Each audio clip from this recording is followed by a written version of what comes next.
ಮಾಡಲ್ಲ ಇಲ್ಲಿ ನೀವು ಏನು ಅಟೆಂಡ್ಸ್ ಮಾಡ್ತೀರಮ್ಮ ಇದೇ ಜಾತಿ ಮಾಡೋದು ನೀವು ಆಫೀಸಲ್ಲಿ ಜಾತಿ ಮಾಡ್ತೀರಾ ಹೇಳಿ ಇದು ಬರ್ಕೊಂಡ್ರಾ ಎಸ್ ಸರ್ ಓಕೆ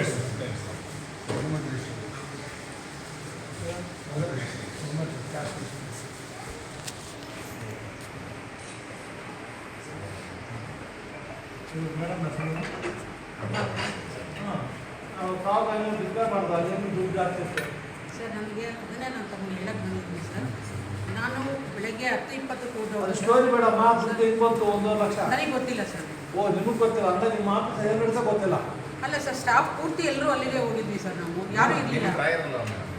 ಅಲ್ಲ ಸರಿ ಸರ್, ಅಲ್ಲ ಓಪನ್ ಬಿಟ್ಟೋಗಿರ್ತೀರಾ ಬಾಗ್ಲು ಅಲ್ಲ ಸರ್, ಅವರು ಔಟ್ಸೋರ್ಸ್ ಬಿ ಗ್ರೂಪ್ ಇದ್ರು ಸರ್, ಅವ್ರಿಗಲ್ಲಿ ಬಿಟ್ಬಿಟ್ಟು ಹೋಗಿದ್ದು ಸರ್ ನಾನು. ಹಾಂ ಯಾರು ಔಟ್ಸೋರ್ಸ್ ಇತ್ತು ಸರ್. ಕರೀರಿ ಮೇಡಮ್ ಹೇಳ್ತಾರೆ ಅವ್ರು ಯಾರೋ ಮತ್ತೆ ಬಿಡ್ತಂದು ಇಟ್ಬಿಡ್ತಾರೆ ನಿಮಗೆ. ನೀವು ಅವ್ರು ಬರೋರ್ಗು ಇಲ್ಲೇ ಇದ್ರೆ ಆಚೆ ಹೋಗಿದ್ರಾ? ಇಲ್ಲ ಸರ್, ಇಲ್ಲೇ ಇತ್ತು. ಇಲ್ಲೇ ಇತ್ತು. ಬಾಗ್ಲು ಹಾಕಿತ್ತು ಮತ್ತೆ ಯಾರು ಬಂದೇ ಇಲ್ಲ. ಸರ್ ನಾನು ಅದಾದ್ಮೇಲೆ ಸರ್ ಊಟ CC ಫುಟೇಜ್ ಇಲ್ಲ ಇಲ್ಲಿ PC ಕ್ಯಾಮ್ರಾ ಇದೆ. ನಾನು ಮೇಡಮ್ ನಿಮ್ಮ ಮನೇಲಿ 1 ಲಕ್ಷ ಅಂದರೆ ಪಕ್ಕದ ಮನೆ ಕೇಳಕ್ಕಾಗುತ್ತಾ ನಾನು? Simple answer. ನಿಮ್ಮ ಮನೇಲಿ 1 ಲಕ್ಷ 2 ಲಕ್ಷ ದುಡ್ಡು ಸಿಕ್ತು ನಮ್ಮ ಪಕ್ಕದ ಮನೆ ಕೇಳಕ್ಕಾಗುತ್ತಾ? ನಿಮ್ಮ ದುಡ್ಡು ಓದ್ಕೊತೀವಿ ನಾವು. ನಿಮ್ಮ ಡ್ರಾಯಲ್ಲಿದೆ ನಿಮ್ಮ ದುಡ್ಡು ಬೇರೆ ಹೇಳ್ತಾರ ನಿಮ್ಮ ಶತ್ರುಗಳ ಮಾತಲ್ಲಿ ಸರ್ ಜನ ಹೆಂಗೆ ಅಂತ ಹೇಳಕ್ಕೆ ಇವ್ರು ಆನ್ಸರಬಲ್. 1 ಲಕ್ಷ ಬಂದು ಆನ್ಸರ್ ಮಾಡ್ಬೇಕು. ಅವ್ರು ಫೋನ್ ಚೆಕ್ ಮಾಡಿದ್ರ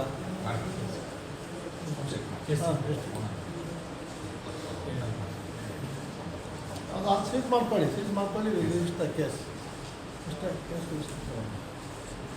ನೀವು ಸಣ್ಣ ಮಕ್ಕಳಿಂದ ಹೇಳೋಕ್ಕಾಗಲ್ಲಮ್ಮ Prabhavati. You are head of the institution, you should answerable. ನಿಮ್ಮ ಆನ್ಸರು ಅಡ್ಜಸ್ಟ್ ಆಗ್ಬೇಕು. ಸಣ್ಣ ಮಕ್ಕಳು ಸರ್ ನನಗೆ ಗೊತ್ತಿಲ್ಲ ಅಂದರೆ ಸಣ್ಣ ಮಕ್ಕಳು ಆಗ್ತದೆ.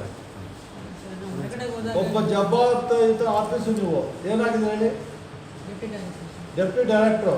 ನೀವು ಹಂಗೆ ಹೇಳೋಕ್ಕೆ ಬರೋದಿಲ್ಲ. ಅವರು ಔಟ್ಸೋರ್ಸು ಈ PO ಅನ್ನೋದ್ರಲ್ಲಿ ಅವ್ರು ಹೇಳೋದು ಪಾಪ ಗೊತ್ತಿಲ್ಲ ಅಂತ ಹೇಳ್ಬೋದು. You have a responsibility. ನಿಮ್ಮ ಚೇಂಬರು ನಿಮ್ಮ ಇದು ಯಾವುದು ನಿಮ್ಮ ಚೇಂಬರು? ಈ ಚೇಂಬರ್ ಒಳಗೆ ಹೆಂಗೆ ಹೋಗ್ತಾರೆ ಯಾರಾದರೂ? ಇಲ್ಲಿ ಏನಾದರೂ ಓಪನ್ ಆಗಿ ಬರ್ಬೋದು ಅಂತ ಹೇಳ್ಬೋದು. ಈ ಚೇಂಬರ್ಗೆ ಅಮ್ಮ ಬಾಯ್ಲಿ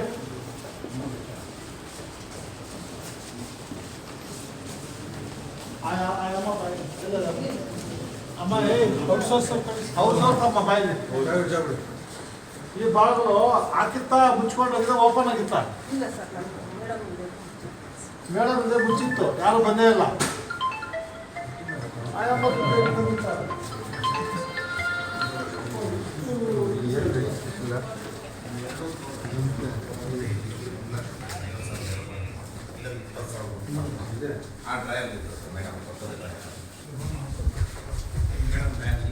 ಮೈ ಕಲ್ಯಾಣ್ ಜ್ಯುವೆಲರ್ಸ್ ಸದ್ಯಕ್ಕೆ ಇಲ್ಲೇ ಬಂದಿದ್ವಿ. ಅವರ ಜ್ಯುವೆಲರ್ಸ್ ಐ ಪ್ರಾಮಿಸ್ ಸರ್, ನಾನು ಇದ್ದಿದ್ದು ವಿಷಯನ ತಮ್ಮ ಗಮನಕ್ಕೆ ತರ್ತೀನಿ ಸರ್. ನಾನು ಬಂದು ಪಾರ್ಟಿ ಚೇಂಬರ್ ಸರ್. ನಾನು ಇಲ್ಲಿ ಊಟಕ್ಕೆ ಅಂತೇಳಿ 14 ಮಿನಿಟ್ಸ್ ಊಟಕ್ಕೆ ಅಂತೇಳಿ ನಾನು ಇಲ್ಲಿದ್ದೆ ಸರ್.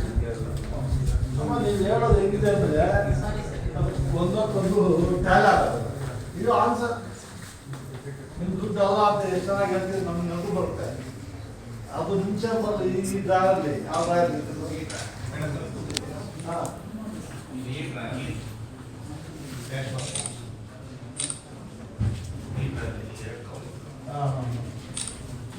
ಅದೇ ಕವರ್ಗಳ ಇದೇ ಅವ್ರಿಗೆ ಯಾರು ಗೊತ್ತಿಲ್ವಲ್ಲ ಬರ್ತೀವಿ ಅಂತ ಸಡನ್ ಆಗಿ ಬಂದಿದ್ದೀವಿ. ಖಂಡಿತ ಇಲ್ಲ ಸರ್. ಅದಿದ್ರೆ ಅಲ್ಲೇ ಖಂಡಿತವಾಗ್ಲೂ ನಾನು ಆ ಥರದ್ದು ಇದ್ದಲ್ಲ ಸರ್. ದಯವಿಟ್ಟು ನೀವು ಇದು ಅಮ್ಮ ಮಾಡಿ. ನಾನು ನಿಮ್ಮಲ್ಲಿ ಹೇಳಿ ಹೇಳ್ತಾ ಇಲ್ಲ. ಖಂಡಿತ ನಾನು ಅದನ್ನೇ ಹೇಳ್ತಾ ಇದ್ದೀನಿ ಸರ್. ನಾನು ಹೇಳಿದ್ರೆ ತಾವು ಈ ಥರ ಇದನ್ನು ಮಾಡ್ತೀರಾ ಸರ್? ಈ ಕವರ್ ಮಾಡಿಲ್ಲ ನೀವು? ಖಂಡಿತವಾಗ್ಲೂ ನೋಡಿಲ್ಲ ಸರ್. ನೀವು ಸರ್ ಬಂದು ನೀವು ಡ್ರಾ ನೋಡ್ತೀನಿ ಅಂದಾಗಲೇ ನನಗೆ ಇದಾಗಿದೆ ಸರ್. 15,000 ಇದೆಯಲ್ಲ ಸರ್, ಅದು ನಮ್ಮ ಮನೆಯಿಂದ ಊರಿಗೆ ಅಂತ ಆಯ್ತು, 15,000 ಆಯ್ತು. ಅದು ನಾನು ಮನೆಯಿಂದ ಬರೀಬೇಕಲ್ಲ, ಅದು ಕ್ಯಾಶ್ ಇತ್ತು 15,000 ಬರೀಬೇಕಲ್ಲ. ತಪ್ಪಾಗಿದೆ ಸರ್. ನಾನು ಹೋಗೋ ಅವಸರದಲ್ಲಿ 1,500 ಅಂತ ಒಂದ್ಸಲ ನಾನು ಬಿಟ್ಟು ಹಂಗೆ ಹೋದೆ. ನಾನು 10:30 ಎಷ್ಟು 15,000?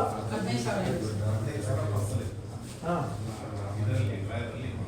ಎಲ್ಲಿ ಡ್ರಾ ಮಾಡೋದು ತೋರಿಸಿದ್ದಮ್ಮ? ಎಲ್ಲಿಂದ ಡ್ರಾ ಮಾಡಿದ್ರೆ 15,000 ಡ್ರಾ ಮಾಡ್ಬೋದು ನೀವು ಊರು ತೊಗೊಂಡು ಹೋಗಕ್ಕೆ. ಅಲ್ಲ ಸರ್, ನಾನು ಮನೆಯಲ್ಲಿ ಇಟ್ಕೊಂಡಿದ್ದೆ ಸರ್. ಮನೆಯಲ್ಲಿ ಇದ್ದಿದ್ದು ನಾನು ಊರಿಗೆ ಹೋಗೋಣ ಅಂತೇಳಿ ನಾನು ತಗೊಂಡ್ಬಂದಿದ್ದೆ ಸರ್. ಈಗ ಅವತ್ತೇ ಡ್ರಾ ಮಾಡ್ಕೊಂಡು ತಗೊಂಬಂದಿದ್ದೀನಿ ಅಂತ ಅಲ್ಲ ಸರ್. ಅದು ಯಾವತ್ತು ಡ್ರಾ ಮಾಡಿದ್ದು? ಅದು ಡ್ರಾ ಮಾಡಿದ್ದು ನಮಗೆ ಗೊತ್ತು ಯಾವಾಗ ಸ್ಯಾಲ್ರಿ ಆಗ್ತದೆ ನಿಮಗೆ. ಎಂಟೈರ್ ಊರಿಗೆ ಸ್ಯಾಲ್ರಿ ಮಾಡೋದು ತಾವು ಅದೇ ಸರ್ ಅಲ್ಲದೆ ಇವಾಗ 83 ಜನ ಎಷ್ಟು 86 ಜನ ಡಿ ಡಿ ಸರ್ 86 ಜನ ಡಿ ಡಿ ನೀವು ಬಿಲ್ ಕೊಡೋರು ರೆಕಮೆಂಡ್ ಮಾಡಿ ಬಿಲ್ ಪ್ರಾಸೆಸ್ ಮಾಡಿ ಕಳಿಸ್ತೀವಿ ಆಯ್ತಮ್ಮ ಅಂದ್ರೆ ನೀವು ಬಿಲ್ ಪ್ರೋಸೆಸ್ ದುಡ್ಡು ಕೊಡಲ್ವಲ್ಲ ನೀವು ಬಿಲ್ ಪ್ರೋಸೆಸ್ ಮಾಡೋದು ದುಡ್ಡು ಅವ್ರು ಬರುತ್ತೆ ಅವ್ರ ಅಕೌಂಟ್ಗಳಿಗೆ ಜಮಾ ಹೌದು ಅದು ನಿಮ್ಮ ತಾನೇ ಬರುತ್ತೆ ತಾನೆ ಅವ್ರಿಗೆ ನಿಮಗೆ ಗೊತ್ತಿಲ್ಲ ಅದು ನಿಮ್ಮ ಅಕೌಂಟ್ ಬಂದಾಗ ನಿಮ್ಮ ಶಂಬರ್ ಬಂದಾಗ ಯಾವಾಗ ಆಗ್ತದೆ ಅದು ಸೀಲ್ ಮಾಡ್ಕೊಳ್ಳಿ sir Yes, sir. Yes. Seal ಮಾಡ್ಕೊಳ್ಳಿ Yes. ಮೂಮೆಂಟ್